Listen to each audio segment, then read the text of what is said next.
I'm just going to share here, so if you can just give me a thumbs up if everyone can see it. Yeah. You see that, Grace? Yeah, all Super, good. brilliant. Yeah, look, I'm going to start a clock here, otherwise I could end up speaking all night. But yeah, thanks a million for the introduction, Grace, and thanks for having me tonight. I'm looking forward to it. Grace kind of gave the main introduction there. So I'm in Tús in Athlone, and I've been here for kind of the last 10, almost 11 years now, leading the sports science program. And within that, I've been teaching strength and conditioning for the past 10 years, and biomechanics throughout that time period also. In terms of research, apart from being in the Department of Sport and Health Science, I'm then the lead investigator in the SHE research group within Tús. I don't know, I'm sure everyone's probably aware, but a lot of the research in sport and exercise science is heavily biased towards male participants. So our kind of main goal with that research group is to try and bridge that gender data gap by doing more research on women and girls, essentially, to help support them across both from a health perspective, but then also obviously a sports perspective also. I'm just going to kick things off by going through kind of some of the aims and the topics that we're going to cover today. So initially, I guess what you might have noticed was that obviously it was advertised as strength and conditioning for the youth athlete, and my title was athletic development. And I guess that was a very purposeful change in terms of, I guess, changing the perception of what strength and conditioning is. It's not just trying to make athletes stronger and more conditioned, but more broadly, S&C coaches are moving to kind of an athletic development coach where you're trying to essentially make athletes more athletic, and that's ultimately the goal. It's a much broader goal than just strength and conditioning. So we'll discuss the goal of athletic development when working with youth and adolescent athletes. We'll then consider, is training young athletes different to training adults, and if so, why, and how do we account for that with the type of training that we're doing? And we'll go all the way from very young ages all the way up to kind of adulthood with that. So it will be very, very broad most of the time today, but then I'm very happy to answer maybe more specific questions at the end. I think when most people hear strength and conditioning, they immediately think of resistance training. So we will spend a good amount of time talking about resistance training and what that looks like and how that allows us to develop athletes from an athletic standpoint. And then finally, what I hope to spend most of the time on today is a look at a youth physical development model, which is essentially a model that is aimed at aligning with the long-term athletic development model, which some of you might be familiar with, but from a physical development perspective. So how do we develop things like strength and power and all these things that we hear about as athletes are going through younger ages up into kind of childhood, go through obviously puberty and adolescence, and then eventually become fully mature adults. Hopefully along the way, I think there's a lot of myths and maybe kind of some stigmatization that comes with strength and conditioning. So hopefully we'll kind of bust some of those myths throughout, and I'm happy to answer questions more about that towards the end of the presentation also. Okay, so with that in mind, I wanted to kick things off in terms of like what is athletic development, or what is strength and conditioning, and ultimately we're looking at trying to improve athleticism. And if we look at this from a very broad perspective, and that's ultimately what we want to do when we're looking at young athletes, we're not really trying to make them better sprinters necessarily immediately, or better endurance athletes or better jumpers, but we broadly want to make them better athletes, and that's ultimately the goal of strength and conditioning in these younger ages. So it's the ability to repeatedly perform a range of movements, and that's important. It's lots of different movements and be able to do it repeatedly with a lot of precision and confidence, even if the environment is changing. And these movements then will require competency levels across different motor skills, strength, power, speed, agility, and so on. And we're going to kind of delve in and discuss each of those different elements throughout the presentation today. So that kind of leads me then, what is ultimately the goal of athletic development, or the athletic development coach, or strength and conditioning? And really at the foundation of this, it's number one, it's to build motor skill competency. And what we mean by that is, can we develop athletes that are competent across a broad range of different types of movements? And we want that from the perspective of being able to improve their health, to participate in sport initially, but even beyond that, when we think about a lot of athletes might not continue in sport forever, and we want them to be competent in these movements for post-sport, so they continue to be physically active and gain the health benefits from that perspective. The other goal then is to build physical robustness. We want our athletes to be robust from the perspective that they can meet the demands of participating in sport and reduce their risk of injury as they do that.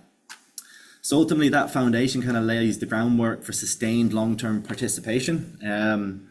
So we're trying to develop or enable safe and effective participation in these sports for as long as possible. Ultimately, we know we're not going to be Olympic level athletes today, and it's going to take a long time for athletes that eventually get there, and we need to be able to allow them to participate and train in these sports for a long time to get there. And that's ultimately kind of one of the main goals of strength and conditioning from that perspective. We don't want them to be elite athletes now. We want them to be potentially elite athletes for a long time and beyond, and that's what we're going. The top of that then is what most people probably think of first. It's to maximize their performance, but the goal is really the foundations below that to allow us to build towards that eventually. And within that, there's probably two distinct goals. I think everyone's pretty comfortable or understands that we're trying to prepare for the demands of competition. So let's say a 100-meter sprinter, we're going to make them be able to be as optimal in their 40 to 55 or 60 strides across 100 meters. But really, as we know, we spend most of our time training and not competing. So we want to prepare athletes for the demands of kind of intense training schedules, make sure that they're able for that, they're not breaking down, as well as allowing them to perform optimally within those sessions. So that's the kind of the broad picture in terms of goals that we're working with as a strength and conditioning coaches, working with these younger populations. And as I said, really what we're trying to do here is align our strength and conditioning or athletic development plans with a more long-term athletic development process. And I mean, some of the things that we have to consider, and I want to just put some definitions in place when we think about younger athletes, are things like growth, maturation, and development. Now, ultimately, and we all know this, I'm sure anyone that's a coach or that works with athletes, we really want to coach the athlete in front of us. And if it was as simple as that and we could give individualized programs to everyone, that's obviously the goal, that's the dream, but that's obviously not always possible for practical reasons. And for that reason, the difference between these younger athletes is that we have these phases of growth, maturation, and development that we might need to consider. So I want to very, very quickly just put some definitions on these and explain why we might need to consider these aspects when we're working with these younger athletes. So first of all, very, very simple. If we're talking about growth, it's an increase in the size of the body or the size attained by specific body parts. I very purposely kind of selected this muscle-bound kind of creature on the right, because I think a lot of the time the stigma attached to strength and conditioning is that, we're going to start lifting weights, we're going to get very bulky, big, large athletes. And obviously that's not the goal. Even if that was the goal, that's very difficult to do. So I think it's a fear that a lot of us have, but isn't necessarily the reality. But when we're talking about growth, we're really just talking about the natural growth of an athlete as they develop from childhood through adolescence and eventually to adulthood. And when we say increase in size, yes, we are talking about increase in muscle mass throughout those years, but also just the size of their frame, the length of their levers, the length of their legs, and so on. So there's a lot of elements to that.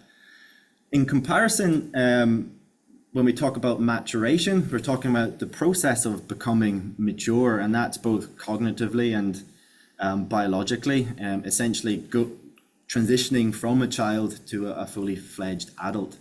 And one of the things that we need to consider with this population is that this maturation process can occur at different time points relative to an athlete's age for lots of different athletes.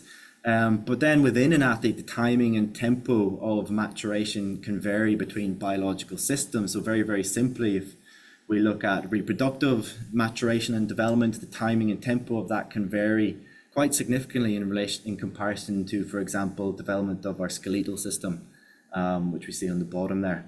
And even then within our musculoskeletal system, what we'll typically see is that bones might grow faster than muscle in terms of length, and then tendons and ligaments might grow at different rates. And this is something, or one of the reasons we might need to have some additional considerations when we're working with youth athletes relative to adults. Finally then, to talk about development, this is really a much broader concept where we're not just talking about this biological maturation, but also behavioral aspects to that. So we're considering things like psychomotor, which would be improving skills, and obviously in terms of track and field we might think of running and jumping, sprinting and hurdling, but that also involves things like catching, changing direction, that we might not necessarily see in athletics as much, and then also our components of fitness, so things like strength, endurance, speed, and so on.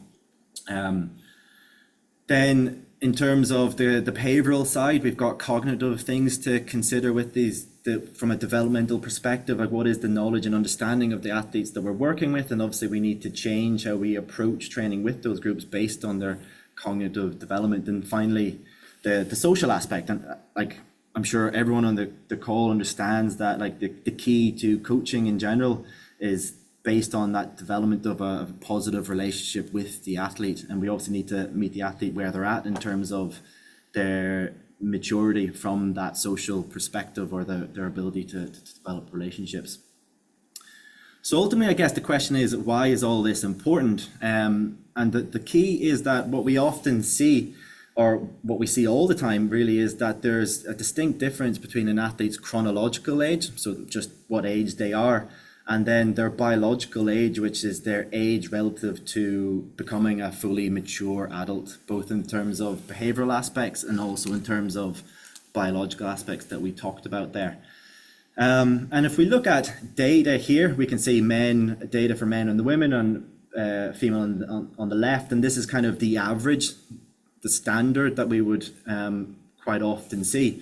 And we can see here we can have early maturers versus late maturers, and then we can have people that are right in the middle, which would be the average response. So on the male side here, we can see that maturation process can begin around 10 years old if you're an early mature, or might be delayed onto 14 if you're a later mature. And then similar on the female side, it can begin to occur as early as 8, and sometimes if you're a more late developer, as late as 12.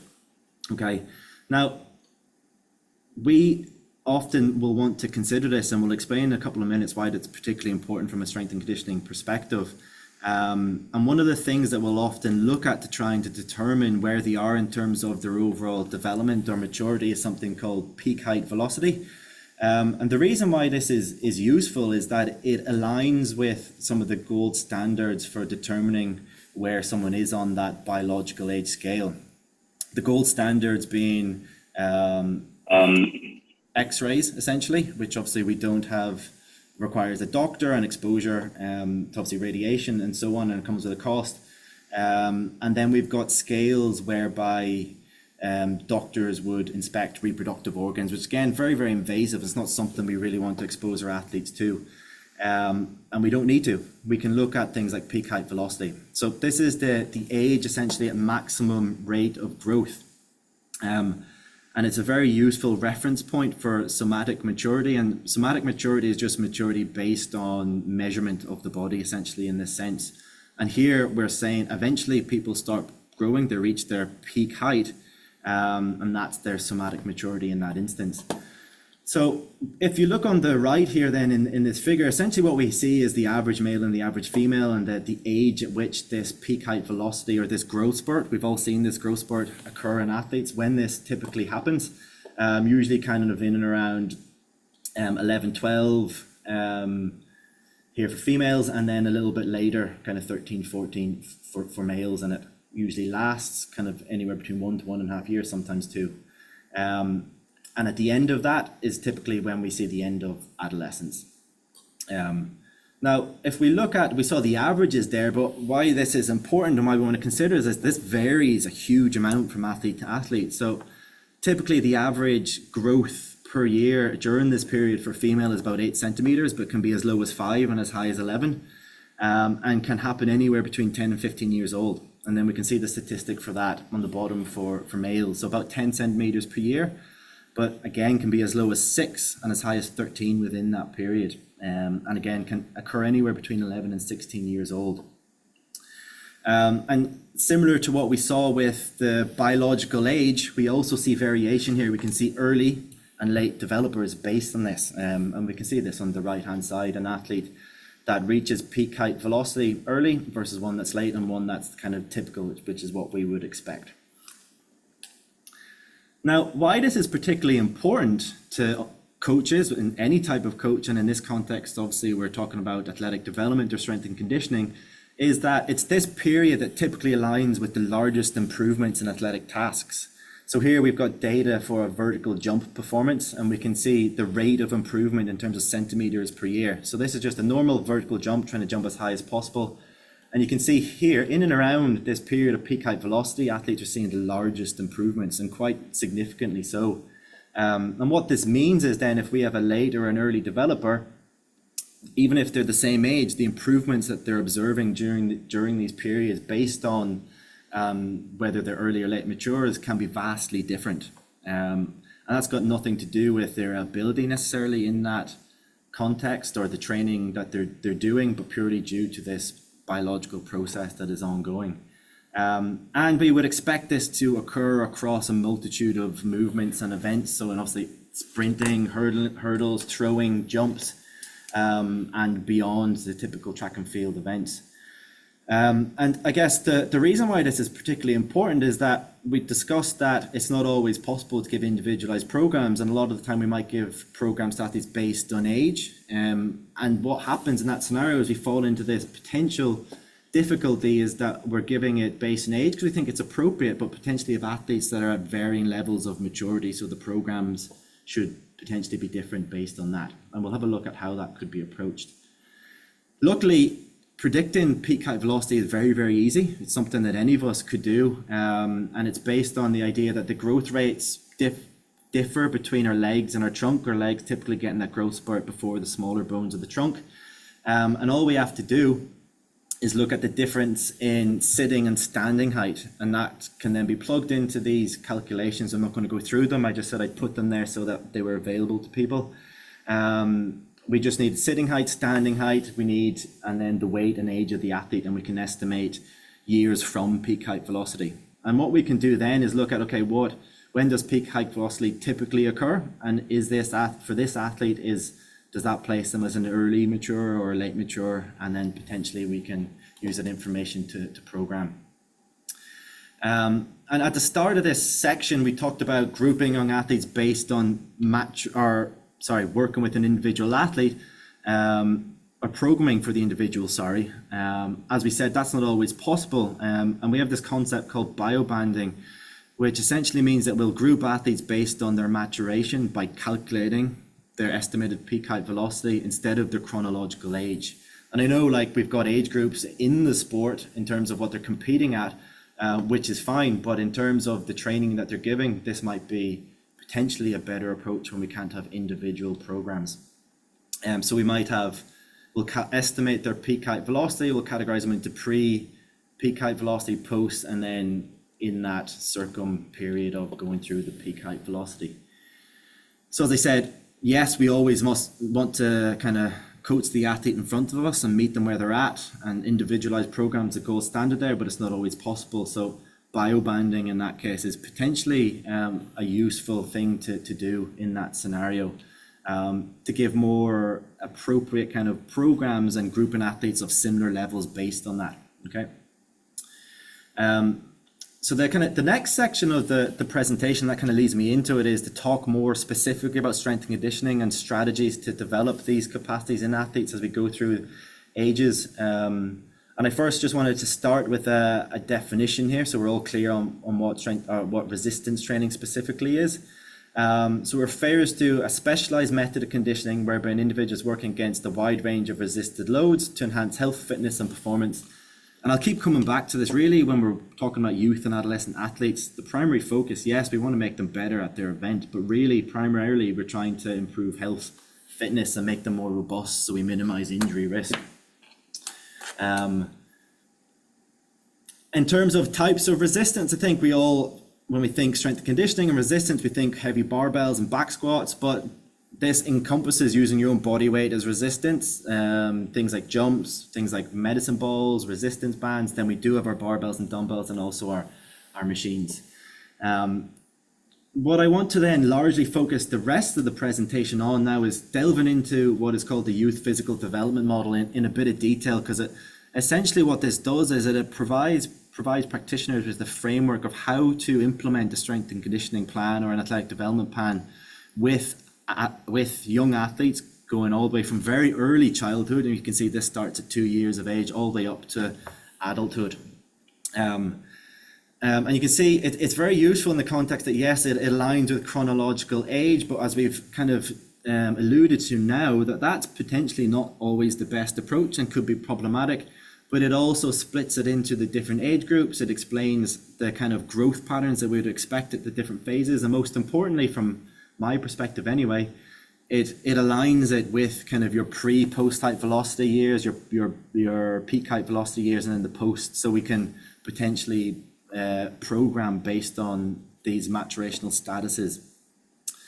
And then at the bottom, what we'll see is it gives you an indication of how much structure is expected along each of these phases, going from very, very unstructured training from a strength and conditioning perspective that is largely kind of play-based, all the way up to very highly structured training when we're talking about kind of 19, 20, and we're going into adulthood then. Here we have all the different capacities or physical qualities that we want to develop throughout these ages. The size of the font in these models indicates essentially what should be prioritized in each of these phases based on these two models. You can see there's a separate one for males and females, and it's just to account for the variation and when that maturation process occurs. And you can see there's kind of some clear foundations to it. And the first one I'm going to discuss and spend a good bit of time about is just this development of motor competency or fundamental movement skills. SSS then is sport specific skills. You can see it starts off low and increases as you go through age. And then the other one that is kind of foundational is strength. And I'll discuss strength development and the development of motor competency kind of together in the remainder of the presentation. So as I said, the first thing is I want to talk about where this is a strength and conditioning plan, but one of the key things we need to do with athletes is develop their fundamental movement skills. And that's not just a goal of athletics coaches, but strength and conditioning coaches also. And that starts with building motor skill competency. And this is particularly important because we've now got lots of data that demonstrates that we have a lot of young athletes and young children that have very poor motor skill competency, and ultimately it leads to lower participation rates in sports and higher injury rates at a later age.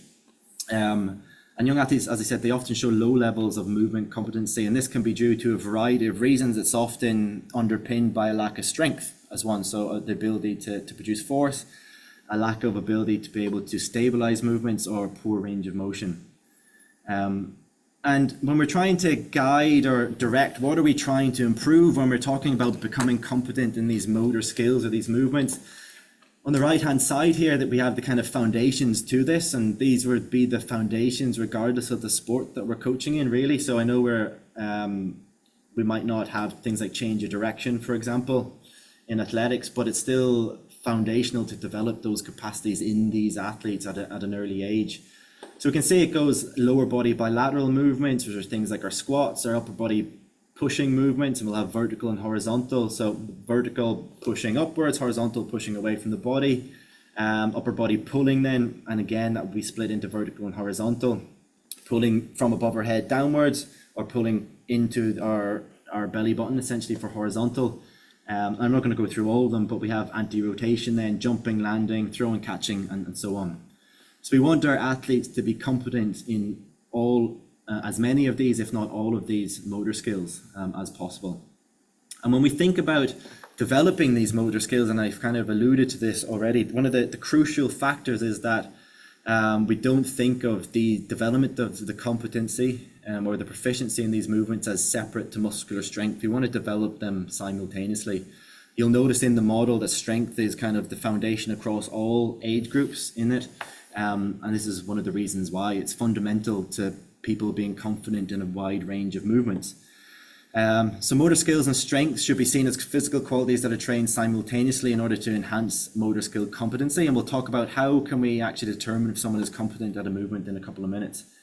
And this is particularly important because ultimately really what we're trying to do is make athletes as physically literate as possible. And all we mean there is that they're able to, it goes back to that definition at the start of athleticism, that they can repeatedly complete lots of different types of movements in a precise way and in conditions where the environment is changing and so on. But what we see here, neuromuscular training is the S&C training in this case, is that we have different groups that have never do any S&C, groups that just do sports participation. This is all the way from infancy. Some groups that start their training during adolescence and then some pre-adolescence. And you can see very clearly based on data that the group that starts this training the earliest become the most physically literate. And that's extremely important from the perspective of, yes, performance, but health long-term also. The next question then that always pops up, which is an obvious one, okay, how do we do this? So I want to talk a little bit about that now. And the first thing to start with really, and this can be started at a very young age, is this. There's a brilliant piece of research from John Radner in 2020. I can link people to it after if they're interested, but they have an A to Z of animal shapes and animal movements, and they're fun and kind of creative exercises. But the great thing is that they all align with these motor skill competencies that we're trying to develop in our athletes. So this is where the strength and conditioning starts. It's not necessary. Strength conditioning is not always in the gym. It's getting them competent at these movements. So if we see like here an alligator movement, it aligns with upper body pushing, which is one of those central things, core bracing. And then we see all the technical points on how to do them on the right. But I'm just going to share a quick video that will go through them, so you get an idea of what they look like.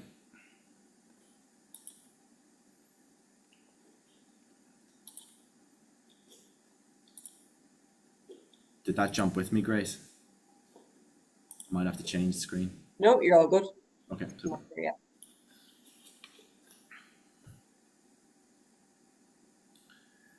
So we have the alligator.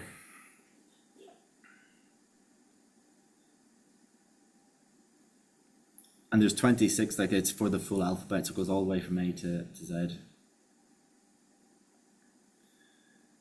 There.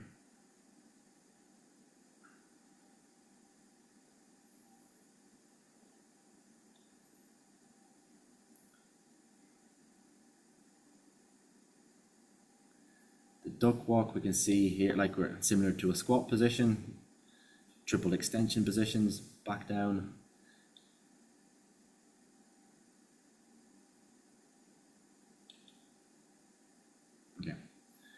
I'm not going to play them all, but the link is there, and I think Grace is going to share the slides after, so you can go in and have a look. But the key here then really is there's loads of them, but to get creative, it's very easy to engage kids, get them to come up with their own, to start linking them together, moving from an elephant to a gorilla to a hedgehog. And I've often seen things like games where you're in the duck position and playing football, for example, or playing catch. And obviously there's a very fun and unstructured element to that, which is what we want with in the earlier years. After that, then we've got progression to what we call kind of body management exercises. And if you if you look into a room with a group of kids and they're not being supervised, you'll see them jumping, rolling, hanging, swinging, twisting. They kind of subconsciously do these. And the idea of these exercises is to teach them how to manipulate and control their own body weight. And ultimately, it's these are the things that underpin the movements for more advanced sport-specific task, which we're trying to build them towards. The goal of the, as I said, S&C day one is not to squat as heavy as possible, but can we build competency in these movements gradually over time? And a big part of that is developing strength through these movements. So these begin with very simple, just holding positions. Again, today is quite broad, so I'm not going to go into each of these specifically, but learning tuck positions, arched positions, the dish position here, puck, which is kind of the start of a squat. And once athletes are comfortable with these positions, then we progress them into more maybe traditional movements that you might be used to, which we can see here, like holding your squat. So it's not these aren't squats, they're just held positions. So getting down into that position, can we hold it? Can we hold these plank positions, these side sport positions? We've got forward lunges and so on.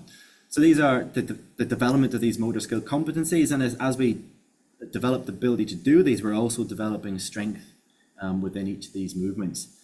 So the goal is to learn these foundation shapes initially in isolation, and they're the shapes we had on the previous slide, before then eventually progressing to linking them together. And again, that's the opportunity to allow athletes to get creative in terms of, okay, can they go from a squat into a side sport, and how do they transition from that and then link into a forward lunge position? And they'll develop their own routines to do that. Once they're then competent in these foundation shapes, the idea is that they can progress to things like partner balancing exercises, which we can see examples of here on the right. And really what these teach us athletes to do is to control external load, which that's kind of one of the things we obviously want them to be able to do when we eventually get them in a gym doing more very specific work. It teaches them how to stabilize their own body weight and an additional weight. And then it also trains things like proprioceptions, or ability to take feedback and information in from our sensory system and adapt our positions to balance and stabilize. And we can see here, this is just a selection of different versions of them. And again, they're quite fun, but all of them require quite a lot of strength, as well as obviously coordination, and it's building that competency within these different patterns further. The one thing I would say is that, look, we talk about this being kind of the starting point, but I still think it's important, and you'll see in that model that you introduce these, they can be parts of warm-ups in older athletes, for example, to ensure that they're maintaining competency in this kind of broad range of different movements. Older adults who have never done strength and conditioning, I know lots of people that wouldn't be able to do a lot of these. That can be a good starting point for them also, from that perspective. What we can then move towards is, this is all these athletic motor skill competencies all down the left-hand side that we discussed at the start. So our horizontal pull, vertical pull, and so on, our squats. Eventually, once we're competent in these foundation shapes, we can then start moving through developing these more specific movements. And we have this, I've included this here because I think it's a natural progression, but these are the kind of the resistance training progressions for these different movements. And they go all the way from the lowest level to a bronze level, all the way up to platinum, where you're doing loaded exercises, things like your back squat with a barbell or a front squat or whatever it might be. And what you can see here is, if we just look at the lower body example, I'm always biased towards unilateral or single leg or split stance exercises. There's 3 exercises within this. So it's getting into a lunge position and squatting down in that lunge position. And it's the first level is just being able to hold that. A single leg squat hold, again, assisted, potentially just being able to hold a single leg squat. And then things like a glute hamstring bridge. And then these models are really useful because they include, how do I then progress that to the next level? And then again, and then ultimately to the point where they're in the gym doing these kind of resistance training exercises. And the goal to build competency is that the athletes should be proficient in all 3 exercises within each level before progressing. So, for example, this isometric split squat, we'll get lots of athletes that might be able to do that straight away. But before being able to move to the silver level as a progression, we want them to also be able to hold a single leg squat to a certain depth and do a glute hamstring bridge march, for example. So we need to be able to do them all before we progress. And ideally, what we'll often see, especially in track and field, is that athletes might progress with the lower body exercises a lot faster, but really we want them to be competent in all of these. So ideally, we don't want there to be more than 2 levels between any of these different movements. So it's okay for them to progress faster with lower body, but we don't want them to go more than, we don't want them to be at platinum level, for example, with a lower body exercise, and still only on bronze level for an upper body exercise, if that makes sense. The next question that I always get then is, okay, we're talking about competencies. We need some way of determining how are they competent at each level of these different exercises, and we can see a good infographic that explains that here. So if we talk about a simple squat, so it's just can they hold that squat position? We saw the picture of that a couple of minutes ago. Can the athlete hold the position? No. If we give them some coaching cues, does it resolve it? If it's still a no, then we go down to introducing corrective exercises or making it a little bit easier. If the athlete can hold the position, brilliant. Can the athlete then move in and out of the position without assistance? If it's a no, then we go back to regressing it or some more coaching cues. If it's a yes, can the athlete repeatedly do that over and over again? If it's a no, again, we regress, go back to coaching cues. If it's a yes, then we can progress. So we have a very clear structure of how we might progress through those different movements. And that's kind of the end of the curriculum in terms of developing those motor skill competencies from very early age all the way up to being able to complete these resistance training exercises on the right hand side. The next part of the model then that I want to delve into, and we've touched on it a lot already, because with those exercises that we've already discussed, they would be a form of strength training for a lot of athletes. But the next thing then is more kind of specific strength training. And here really what we're talking about is the ability to develop force. And the first thing I would say is that the worry often is that strength training is not appropriate or safe, but we've got lots and lots of data to demonstrate that strength training is extremely safe for children. And in fact, it's likely to decrease their risk when done appropriately and managed well, likely to decrease athletes' risk of injury over time. And I guess when we talk about force, it's something that if I ask my students, for example, what it is, they'll say they know what it is, but if I ask them to explain it, they'll really struggle. And it's largely because it's not something that we can see.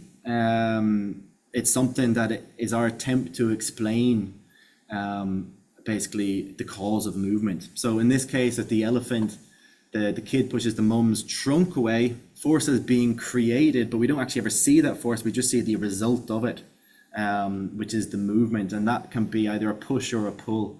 And it's the same when we're sprinting or jumping, for example. We apply large forces to the ground. We don't see that force, but we see the movement that results. And that's why it's often hard to conceptualize.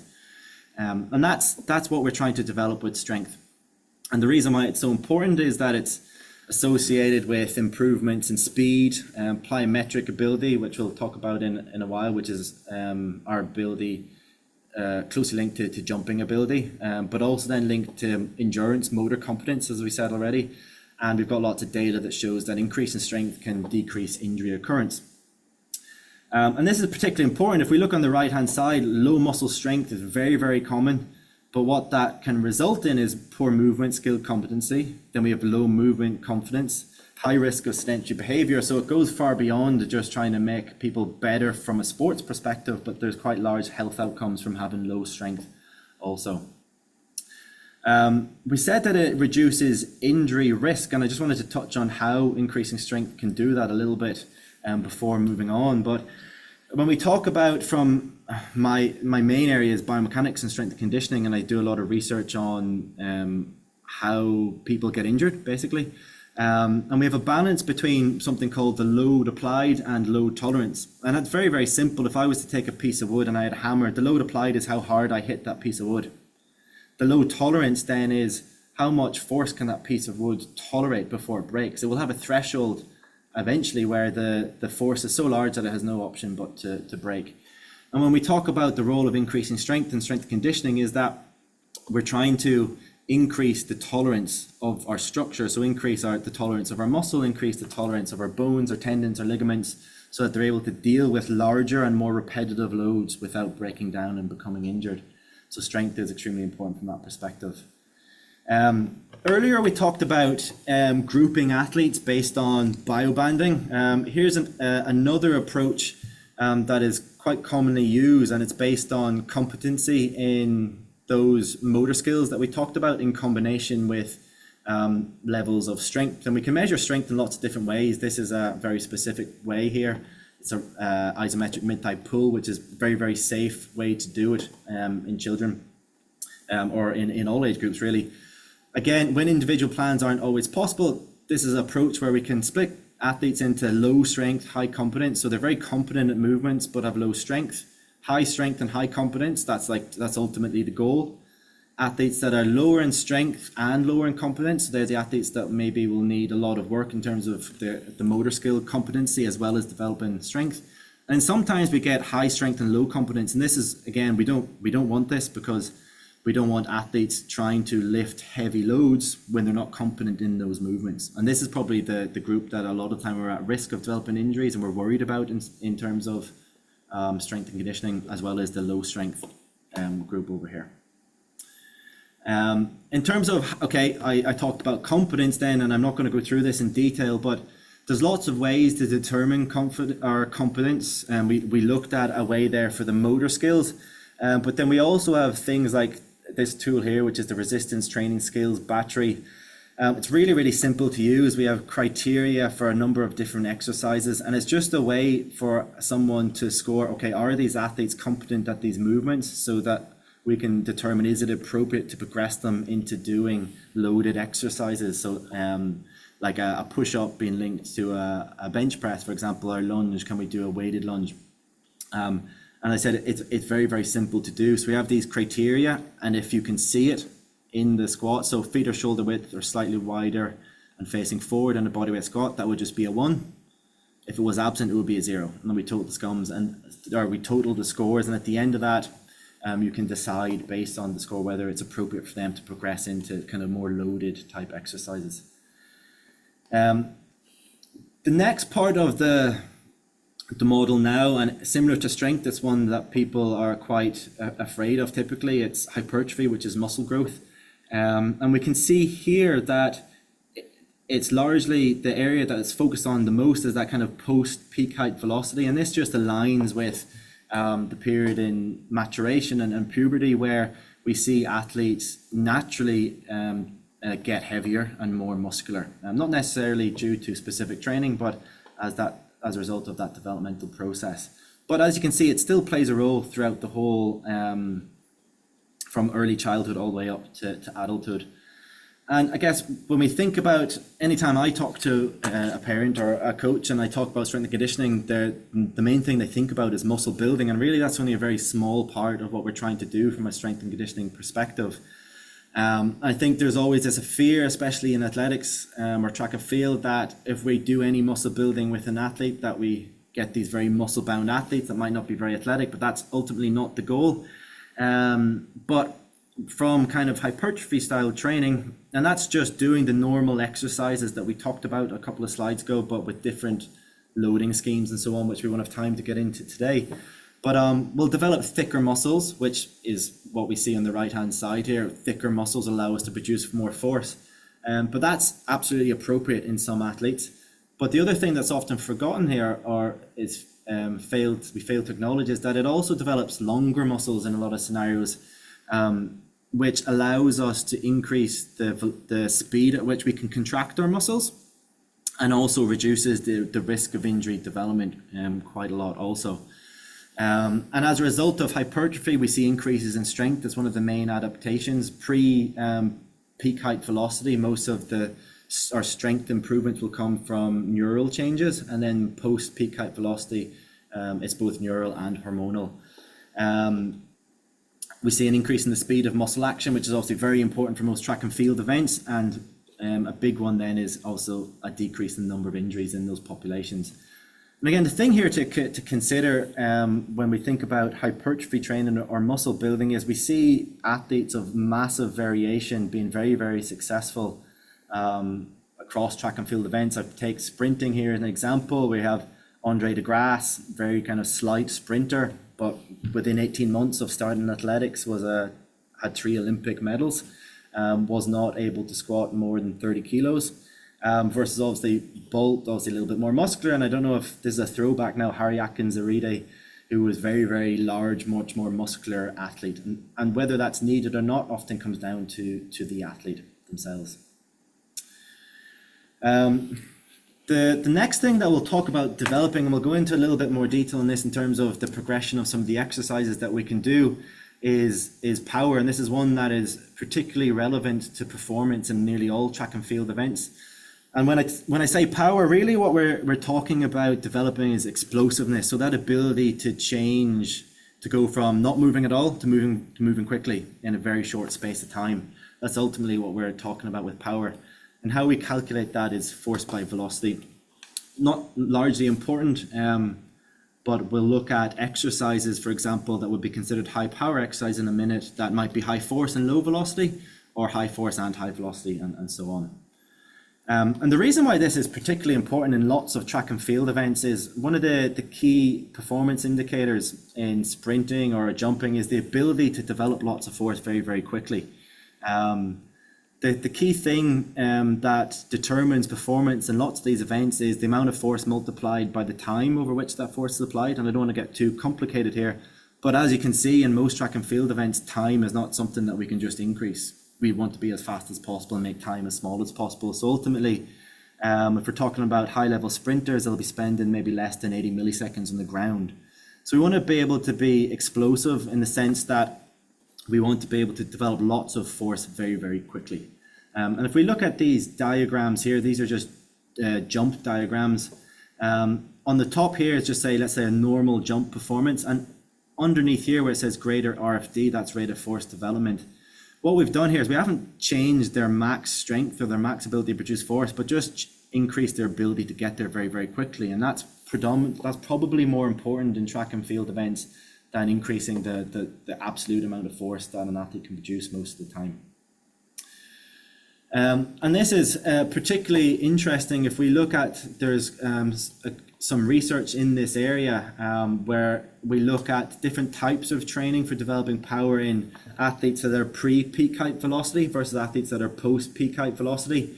And this study here, I don't want to get into the numbers too much, but just to demonstrate, it looks at plyometric training, which is jump training, in comparison to your traditional strength training or your resistance training, and then compared to combined, which was plyometric, so your kind of jump training alongside your kind of traditional resistance training.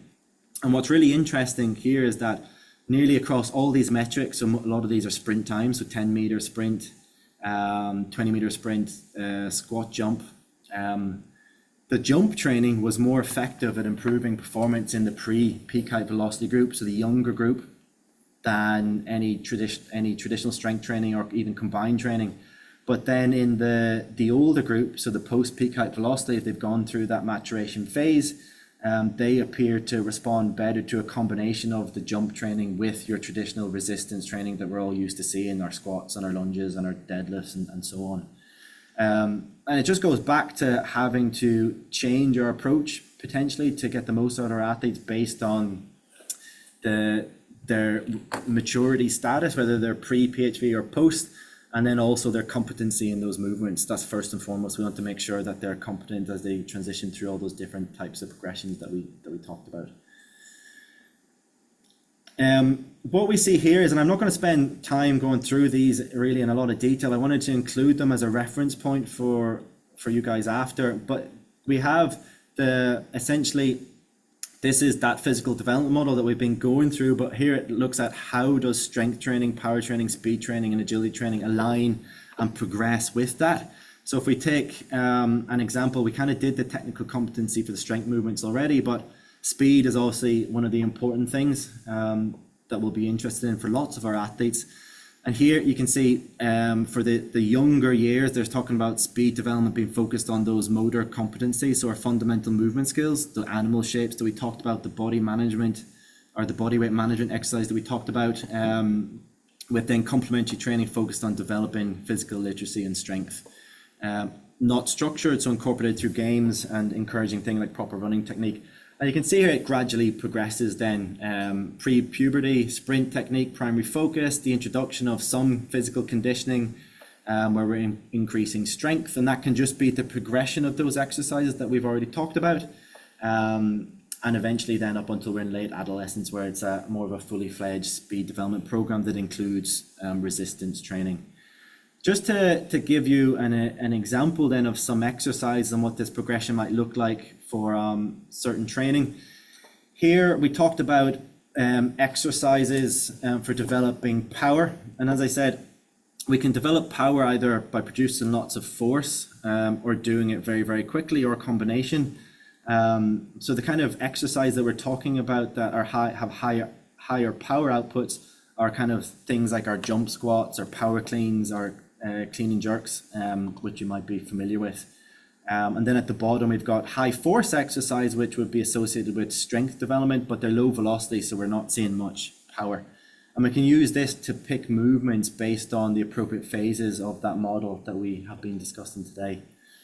But one of the key things that types of training that we've talked about here was plyometric training and jump training. And it's not only will it improve plyometric ability, but it also typically will help us develop those motor competencies and translates to improvements across lots of different components of fitness, in terms of both endurance, in terms of speed, in terms of jump ability, and so on. So I wanted to just give an example of what the progression of plyometric training can look like for athletes, and before we start to get into some of the questions. So this aligns with that youth physical development model that we've been going through, but specifically for this type of jump training.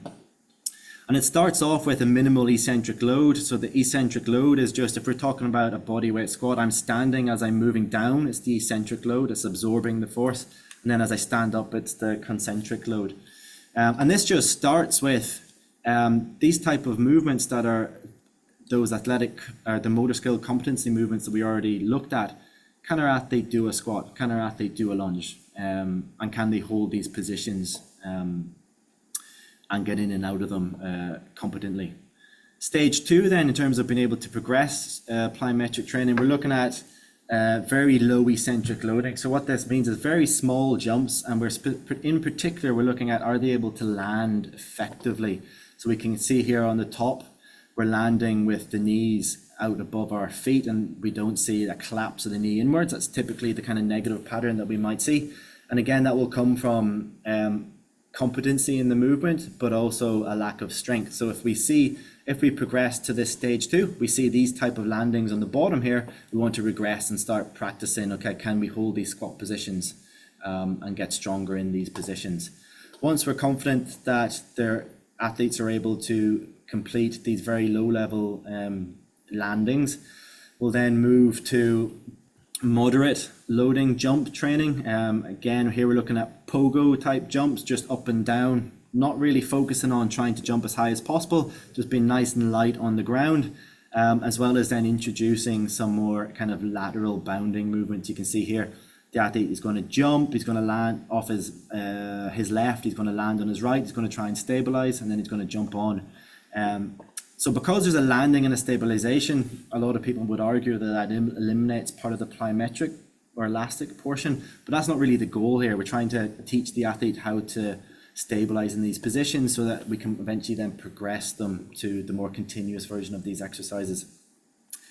Stage 4 then, for these type of progressions, we're looking at kind of our more traditional plyometrics, things like our box jumps, where we're jumping up onto a box and stepping down off it. We're not jumping off it, jumping up, and then one of the benefits of the box is that we jump quite high, but we don't have to have a really heavy, we're not falling from a large height, so we're not dealing with lots of loads while we're landing, because we're landing on the box instead.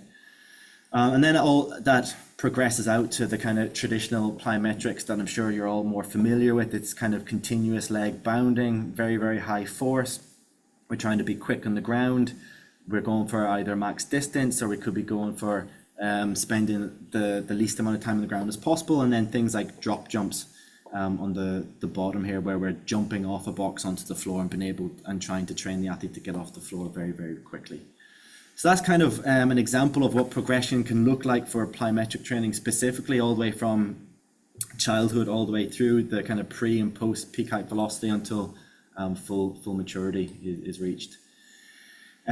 Just to summarize then, hopefully it's relatively clear that when we talk about athletic development, firstly in general, it's much broader than just resistance training, but even when we talk about resistance training, it's not just lifting weights in a gym, it's using our own body weight, it's becoming competent in these different movements, and we can see that there's massive benefits to this, both from a health perspective, from the perspective of reducing injury risk, and then also obviously from a performance perspective, which is kind of the tip of the iceberg.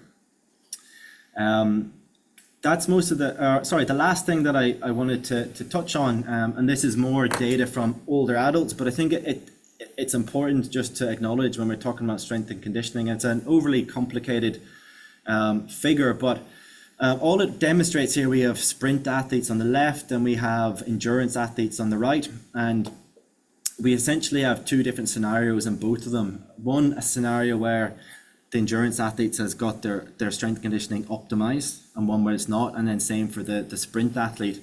And what we can see up on this figure here, everything in green above this line, these are positive adaptations that we get from resistance training. Underneath here, as we increase the volume of training with resistance training, it will come with some adaptations and structural changes that would have a net negative on an athlete's performance. But ultimately, once these occur simultaneously to these positives and the positives are larger, the athlete is going to get better. And we understand that as a strength and conditioning coach. The problem is if in scenarios where maybe you get to a very, very high level, you're very competent in strength and conditioning, you've done it for a very, very long time, you start pushing things like the volume of resistance training you're doing, and it's in these scenarios then we begin to see athletes potentially getting larger, for example, in terms of muscle mass, and then maybe some negative effects on their performance. But even what I want to highlight is, even in this scenario, so that's this scenario here and this scenario here, where the strength training is not optimized, the overall benefit is that, or the overall effect is that the athlete is still getting better in each of these scenarios. And hopefully that goes some way to maybe removing the fear of the negatives of strength and conditioning that we often hear about. Yeah, and that's, I guess, the end of the content. The last thing, I have questions here. I copied all the questions, Grace, that you sent in. A lot of them are very, very similar. So I think like most of them are in and around what can we do with younger athletes. Hopefully you have a good idea of what you can do with those younger athletes in terms of those animal shapes and the progression to the body weight management exercises, and then moving through the resistance training competencies. I think there was questions around for what age is it recommended or safe to introduce weight or resistance training. And really the key is that we go through those progressions that I talked about today. We make sure they're competent in all those movements, and we use the metrics that we talked about to gauge that. But we do have like more recent evidence, or the guidelines that will state that children can engage in resistance training. Now that would also just be our body weight. Once they're emotionally mature enough to accept and follow directions and possess competent levels of balance and postural control. So that's that they have those motor competencies, and they're cognitively and emotionally mature to actually listen to a coach and do what they're being asked to do, essentially. And that can be as young as 6 or 7 years old. But the key is, as we said, to go through those appropriate levels that we talked about today. This one on the right, is there a general form of S&C that should be followed by all athletes? I think I've kind of touched on that. I think with young athletes, the goal is actually the same regardless of event. We don't really want our athletes specializing very early, and the later that we can push that specialization throughout those adolescent years, the better. So we want to develop those fundamental skills and make them well-rounded athletes in the early years. We had one question here that was very specific. Someone asked that they find it hard to get a balance between gym work and triathlon training. I need to go to the gym on the same day as I run, swim or cycle, but I get it wrong too often and end up unable to train for a day or two. Yeah, I think that happens a lot, and it's just doing too much in those sessions. And I would say the key there is to go back to making sure you're competent in all those things that we talked about today, and using the progressions that we talked about to ensure that there's like ultimately, look, if you're a triathlete, the most important thing is going to be the triathlete training, and the strength and conditioning or athletic development should be there to support that. So if you're missing a couple of days training as a result of that, then just progressing things too fast and pushing it too quickly and maybe doing too much. Again, it's very hard to give specifics here without knowing the athlete or the person or any more information.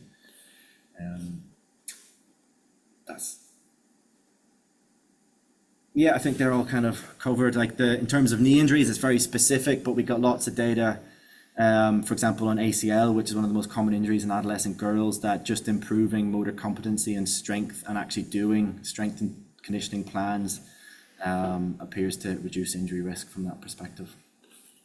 I'm happy to answer any other questions then if anyone has any. Ciarán, just one that popped into my own head. I might just pop off first and get the ball rolling with the questions, but I do get asked quite a lot about say if I'm doing like a hard track session, so typically people would maybe do their track sessions on a Tuesday night and maybe a Saturday. Yeah. Is there points during your week where you should try and place your S&C work so it's not impacting your kind of main sessions during the week?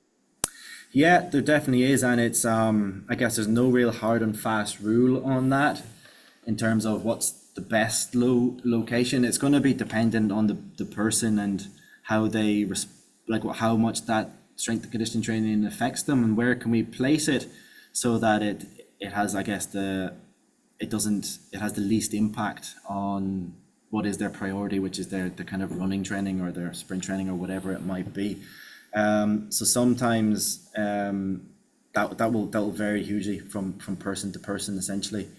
I do see athletes that will, like, you obviously don't want to do it potentially in the 2 days before, the 1 day before big important sessions or higher intensity sessions, but a lot of the time that can be completely unavoidable, depending on how much training you're doing on a weekly basis.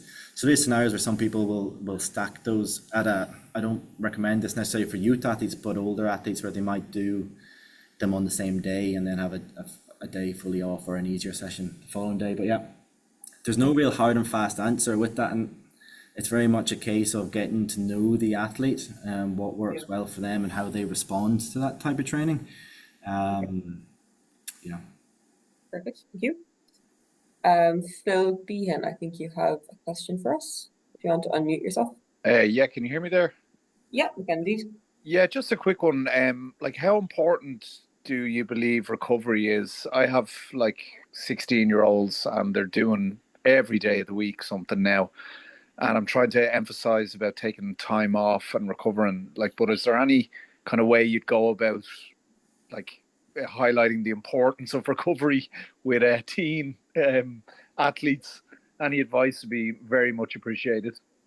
Yeah, look, I completely agree. And typically what I see in a lot of youth athletes is that they're at much higher risk of doing too much than too little because they're involved in so many different sports. And I get shocked by coaches sometimes because they'll talk about their athletes doing recovery sessions, and they can be valuable, but like the best way to recover is not to do anything really. That, like, research would show us. We also have active recovery modalities that can be effective, but as I said, like, what we really don't want to do with youth athletes is to push them into a scenario where they're overtraining and they go into kind of underperformance syndrome. And what happens in those, can happen in those scenarios, is they obviously start fatiguing, they're maybe not eating enough food, injury risk increases.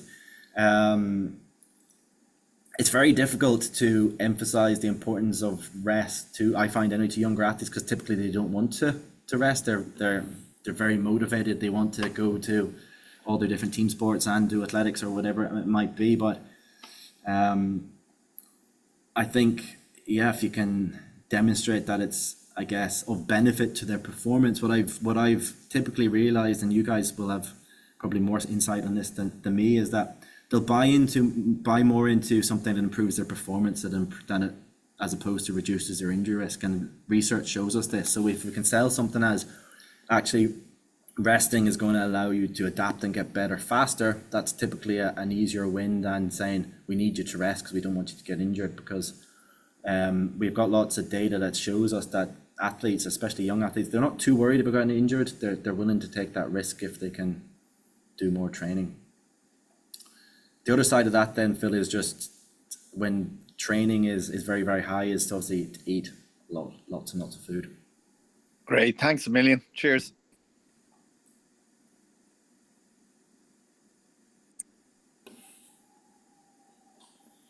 There's someone else for a question? It's, I guess, to add on to that as well, like we're talking about strength and conditioning, which a lot of time people see it and think, okay, this is another session that I have to fit into the week on top of going to football, rugby, soccer and athletics. And it really doesn't have to, probably shouldn't be that way initially. It can be built into kind of the sessions or your warm-ups that you're doing with the athlete, so it's not additional work, because again, as highlighted there, recovery is more often than not going to be more important than doing more training for a lot of these athletes.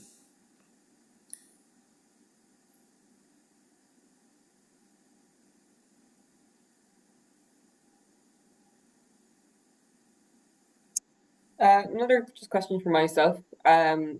Say if you have like your race week, typically would you no maybe that's kind of the call from the S&C coach themselves if people do have specific S&C coaches working with their athletes, but looking at like say you've got your main race of the season on Saturday, would you be saying some really light kind of just drills and mobility that week, or what would your take be on that? From an S&C perspective, Grace? Yeah.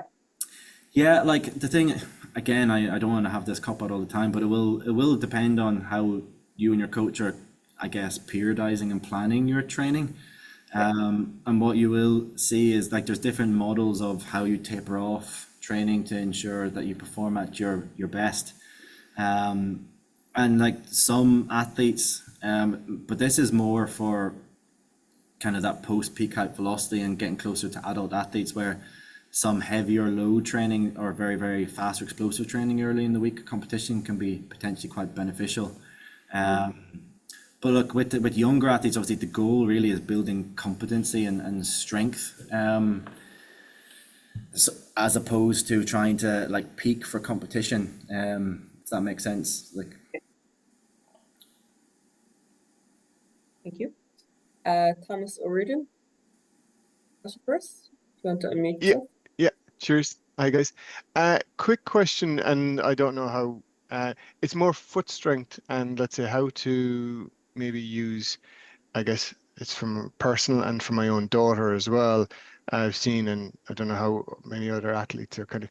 It's that foot strength, and I guess developing those nasty habits of, if your foot isn't strong enough, then your knee tends to bend in, and bits and pieces like that. Is there an idea of maybe just incorporating balance work, and at what age would be best to try to do that, and how would you recommend it? yeah, it's a great question.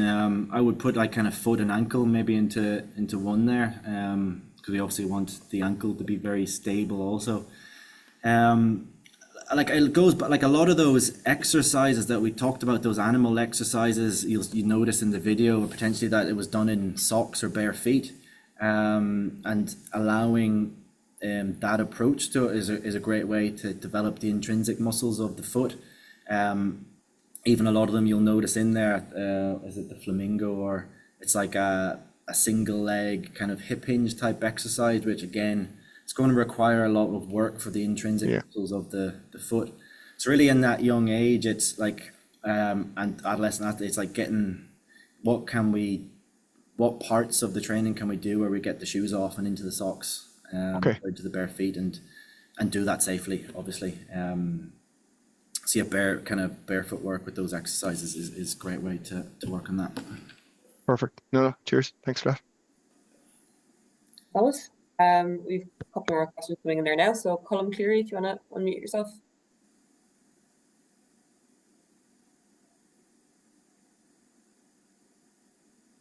Colin, where are you? Yeah. Hello, how are you? Hi, all right. How you doing? Just I'm a coach there now with athletics, but I also cross field there now. I've got dragged into camogie with the girls, and just how to motivate the girls. Have you got any tips there now? Because there's like it's a mixed bunch, is what I call it, because you've got that mixed bunch. We've got that 5 or 6 who are in multiple sports, who are on the sort of the football, the athletics, and the camogie. But then you have another mixed bunch who just want to do camogie. I'm just wondering, do you have any tips there on just getting them in the group setting? And do you have anything there that can help us out? Yeah, I mean, in terms of motivation, from my experience anyway, is trying to establish that really comes down to getting to know the girls, and which is very difficult in a short space of time, obviously, when you only have them maybe for an hour or two a week. But that's the only kind of hard and fast way that I've figured out how to establish motivation, is to build that relationship, trying to understand why they're there and what motivates them. And it just takes time. That's not the easiest way answer. And other people might have other suggestions that works for them. But yeah, in my experience, trying to get people motivated, it comes back to, as I said, getting to know them, understanding why they're there, because they could be there because their parents have put them there, which obviously is different. But then also sharing what your motivations are for being there can often help to create buy-in with the athletes. You know, it's not just all a one way of sharing of information with them, but that developing that relationship is going two ways, and that can open some doors to try and get buy-in, in my experience anyway. Okay. Thank you very much. Thanks, Colin. John O'Reilly, you're up next. Great. Thanks. A very good presentation. Carl, thanks for that. Or Ciarán, thanks for that. Just a question on, I know some coaches do these pre-activation or pre-competition activation sessions. So light weights, explosive, you know, maybe very low volume, but explosive kind of weights, a number of days before a competition. So 2-3 days or so before a competition. Is there data to support or to contradict that? It seems something, because I have seen athletes before where maybe you did a light circuit session on a Monday and then ran a race on a Wednesday and actually did surprisingly well, you know, but of course if you overdo it, you know, you'd be in trouble. But is there data to support that idea of doing some sort of an activation session, getting the muscles working with the aid of weights, or, you know, light weights or even body weight a few days before a competition? And if so, how soon, or is it a no-no? Yeah, I'm always cautious to say that there's no data to support it, but it would be limited. But that doesn't necessarily mean that it doesn't work.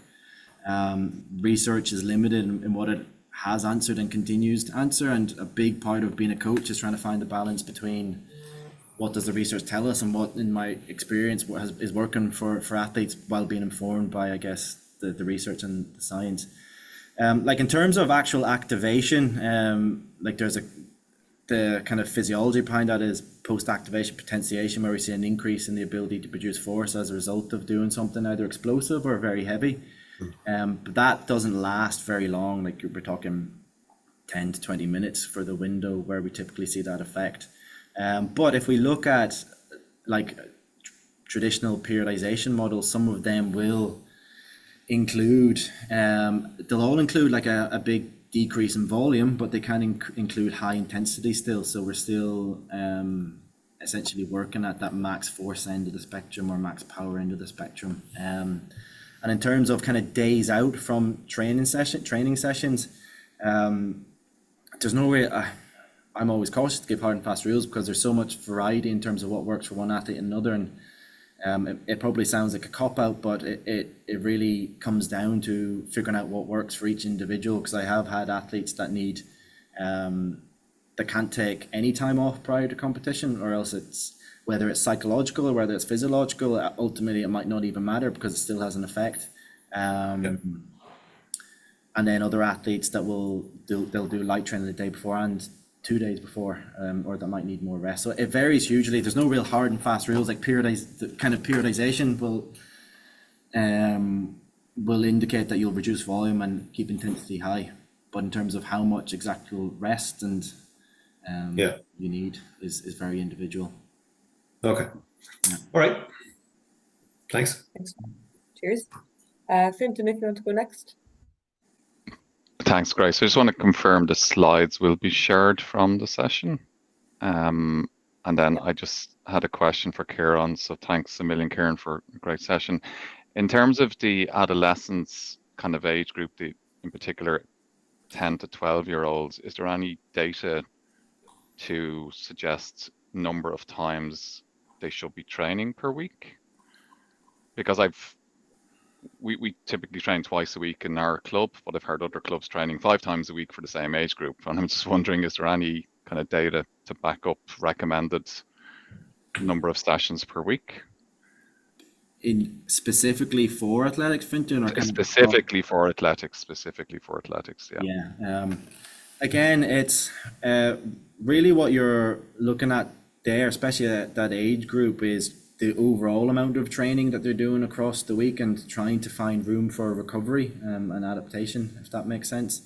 Do you mean in terms of how many sessions, athletic sessions or track and field sessions someone doing to allow them to maximally get better at that sport? Or? Take a simple example of a 10 to 12-year-old female or male that only does athletics. is there any data to suggest the number of times they should be training per week? My answer to that is probably that you don't really want athletes that age only doing athletics. Okay. And like it's not necessarily athletics specific training, even that age group. It's can we be broad in the development of all these different motor competencies?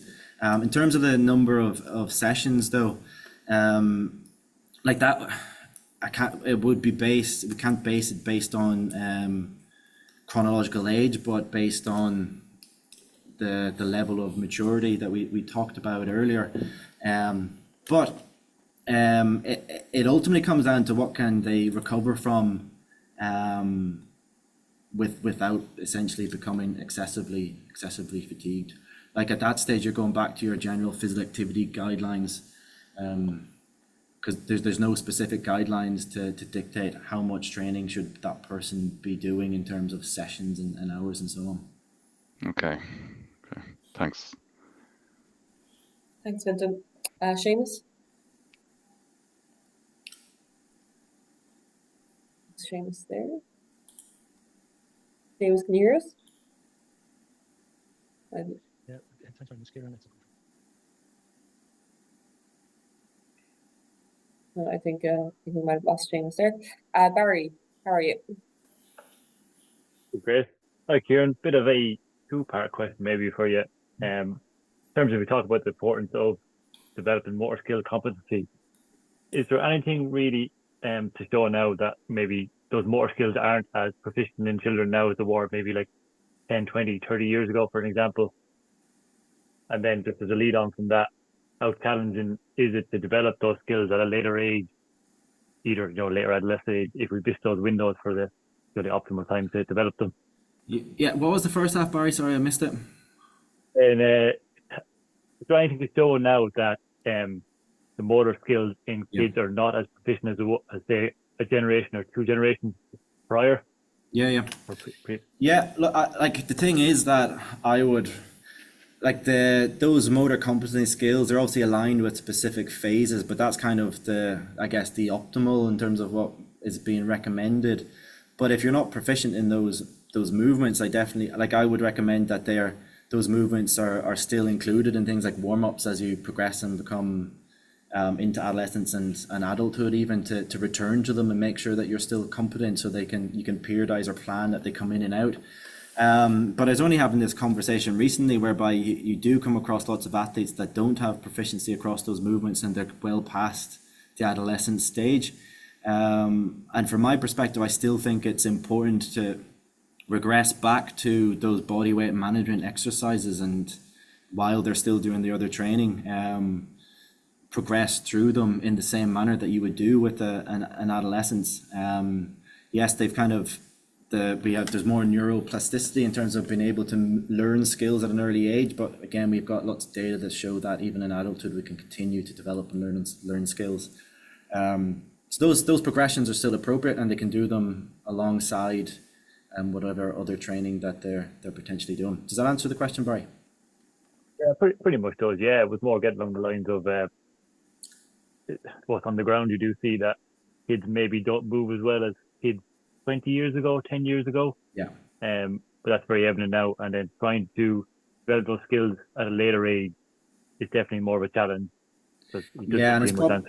Is it from like a buy-in perspective as well? Like kind of older kids can obviously feel a bit silly maybe doing the animal shape exercises, which is fine. But the more body weight management exercises, or the tiered system for the motor skill competencies that goes from the bronze all the way up to the platinum, those progressions can be very useful in those kind of older groups.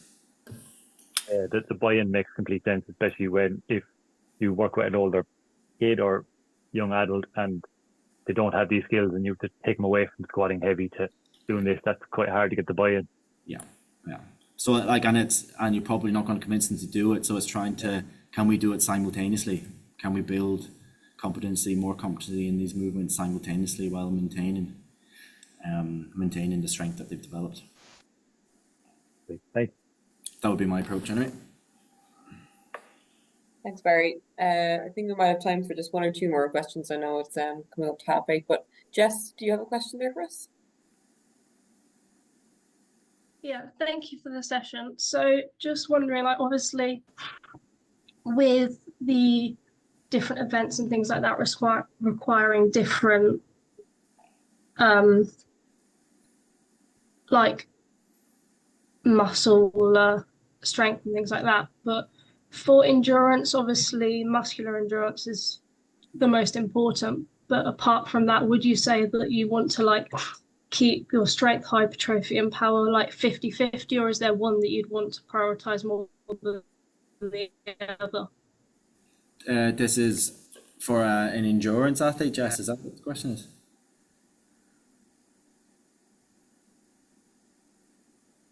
Yeah.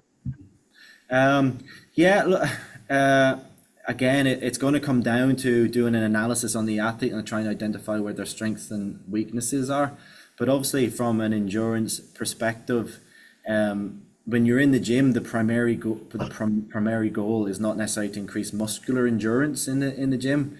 It's to look at those other capacities that translate to making the athlete more economical when they're running. So things like increasing their strength, and increasing their power, their ability to develop force quickly. We've got lots of data that shows that can increase things like tendon stiffness that make endurance athletes more efficient than when they're running. In terms of like how you divide the emphasis there, again, strength is going to predominantly be the foundation. So it really depends on where that athlete's at and in terms of what would be their focus with the strength training. And I guess that, again, that might seem like a bit of a cop-out, but my main message or encourage is that people need to be working with, I guess, coaches when it comes to strength and conditioning that can work with them and program appropriately. Yes, thanks, Ciarán. We'll just take one more question from, I think it's Antoine. Hopefully I pronounced that right. Hi, how are you? Just Hi. want to relate back to John O'Reilly's question about activation drills, like for older athletes pre-competition. I know you said it differs for different athletes, and there's no kind of, well, I get the impression there's not a lot of data on it, but are you aware of any research that shows an optimum approach to power events like jumps, potentially throws, where very low repetition, high quality lifting could be effective pre-competition? Because I've heard of opposites where people do practically nothing in jumps for weeks before competition, sometimes months, and then the opposite where people do activation drills, like Nicola Ollie Slagers, who won the World Indoors last week. She does very heavy lifting, like a day or 2 days before she jumps, which other coaches would think is madness. But my question is there research that supports one approach or the other? And if there's not, I'm wondering why there's not. Yeah, great question, Antoine. Familiar face, Antoine. You were on my first ever warm weather training camp for Ireland back in the day. I won't tell you how long it was ago. 100 years. Portugal, was it? Yeah. But yeah, no, it's great. Like, one of the reasons why we don't have the data on these athletes is that high-level athletes don't want to get involved in research, and that's something that I would encourage us all to try and push. Like, the more these athletes within Ireland and abroad that we can encourage to get involved in research, the more we can begin to answer these questions, because athletes at that level are obviously going to respond to training in a very, very different way to our even national level athletes. So I think first that would be the main thing. Look, ultimately, like, in terms of the activation stuff, do you mean in terms of the days before or like the morning of? Because I've also had anecdotal, I know that some people even do some like very heavy lifts the morning of competition in those more explosive events, or more power-based lifts, like clean and jerks, for example, that at very, very heavy loads. And the idea with being that close to competition is a concept, as I said, called post-activation potentiation, where as a result of being exposed to that very high load on that high force output and high velocity output, that there's a physiological phenomena that allows us to then subsequently produce more force. And people have tried to harness that to perform better on the day of competition. But as I said, the window in terms of how long that lasts appears anyway to be much shorter. So like within kind of 10, 15 minutes before that begins to dissipate. What it then ultimately comes down to is like when you're working with an athlete, some athletes can lose that very high end of producing force very quickly, very fast when they're not being exposed to it regularly. So if you're not doing lifts of high velocity or high force for 2 weeks, some athletes will actually lose a bit of adaptation as quickly as that. So then it's exposing them to that in low volumes up until the point that they'll maintain peak performance. It ends up becoming the kind of key, if that makes sense. That's really interesting. I think interpreting your answer, I think it's individual, which is amazing because there's people who think there's an optimum. I mean, I have my old coach in Liverpool. He swears by an optimum that and he might well be wrong, but he's coached Olympic medalists, and he says there's one way to do it, and I'd argue that there's many ways to do it, but he says no, there's an optimum way to high jump. There's an optimum way to, and I mean, for me, it's debatable, and it's a very interesting question. But the question of pre-activation lifting, he thinks is madness. It's Mike Holmes. He coached Steve Smith and Katrina Thompson-John. He thinks it's the most crazy thing in the world to do it, but yet it works for another coach on the other side of the world. I just think it's fascinating that you can have great coaches produce Olympic medalists and have two very conflicting approaches, and they wouldn't agree with each other. That's just like madness to me. And the thing is that this is where it becomes difficult, is that they're both probably right in different ways, and they're achieving the same goal in slightly different variations. And I guess in the two examples there, you have someone prepping athletes for multi-events and decathlons where they have to do a lot more work across 2 days than a high jumper that's not going to be doing as much, which is going to influence things. And look, we talk about how individual athletes are, but at that elite end of the spectrum, I think it's probably even more, there's more scope or more need for individualization, because people can respond to stimulus in completely different ways at that end or that level than what we would typically see. And all we see in research is we don't get those type of athletes in research predominantly. Thank you so much. I think if we ask you any more questions, Ciarán, you'll probably lose your voice tonight. So I will say that I'm going to send out a jot form after this to collect any feedback from anyone. So if you do have any questions, pop them in there. And just, I suppose, as a review as well, we had huge interest in this webinar tonight, more than I've ever seen. So we will be hoping to follow up with an actual in-person practical workshop. So again, in that jot form, I'm going to just give you guys, I suppose, a chance to put forward your thoughts on what you'd like to see